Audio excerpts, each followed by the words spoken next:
Brian, let's get to the latest down in D.C. because we have the House of Representatives. They're working this week. The Senate is on recess, but one of the priorities will be a Democrats-only infrastructure bill. But this comes after President Biden reached a deal with a group of bipartisan senators last week on a smaller $1.2 trillion package. I got a chance to speak with Congresswoman Carolyn Maloney yesterday and just get her reaction to this bill, the smaller bill, the $1.2 trillion, and whether or not she would support it. Listen to what she had to say.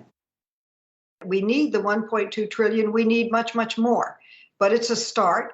And oftentimes the negotiations, I say it's like mercury in your hand. It's like moving all around and you're trying to get the best deal possible.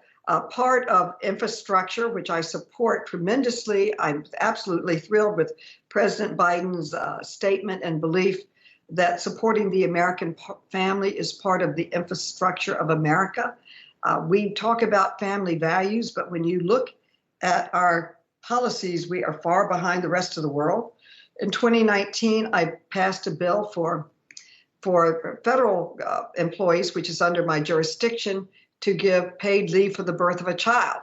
And at that time, we were the only country in the world, with the exception of Papua New Guinea, that did not have a organized response and government help for families when the children are being born.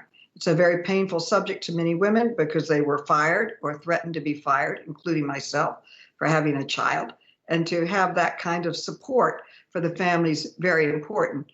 This past week, I just had a hearing on the medical and family leave package. Of all the things I've done in Congress, I get the most compliments to this day for family and medical leave, unpaid medical leave, because people otherwise were fired for having a family. You shouldn't have to choose between having children and being having to work, which most men and women have to do. Most families need two incomes to make ends meet, and we should have some consideration for the fathers and mothers as they go through this tremendously important period of bonding with their newborns.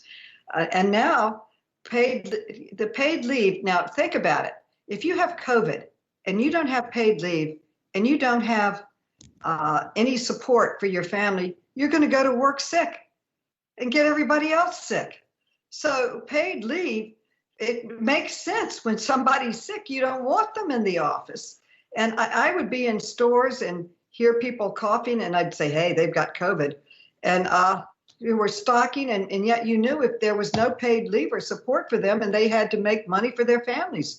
So if you don't have paid medical and family leave, people go to work sick, which is the last thing you want during COVID or any time.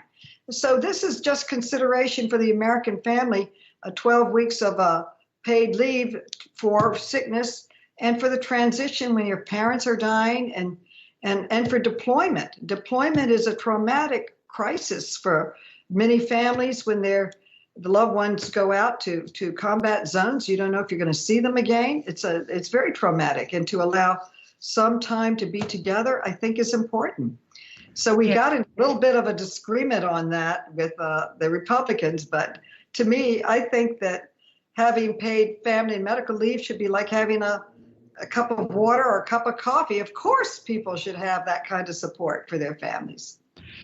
And Congresswoman, I know you think paid family leave obviously is so important here, the need to do more outside of this bipartisan deal that the president has struck last week. But when we come to either focusing on having one or the other, or needing to pass both, I guess, at the same time, what do you think is the right approach to this? Should the president sign the bipartisan deal without having the reconciliation deal on his desk? It's difficult to make a judgment for in the future, because we don't know what's going to happen. I am very pleased with President Biden's leadership. Voting on the American Rescue Plan was the largest aid to families, food, nutrition, mass transit, and really general economic support to help people stay in their families of anything I voted for in my entire life or even seen happen. So it's a monumental achievement. We have to pass an infrastructure bill. It's one of these things that everybody says, I'm for it. But then you try to pass it and the votes aren't there. We need to get the votes together for infrastructure. And I will be working with the president. What form it will be in, I do not know, but we need to get it, and we will get it. And we have to support the American family.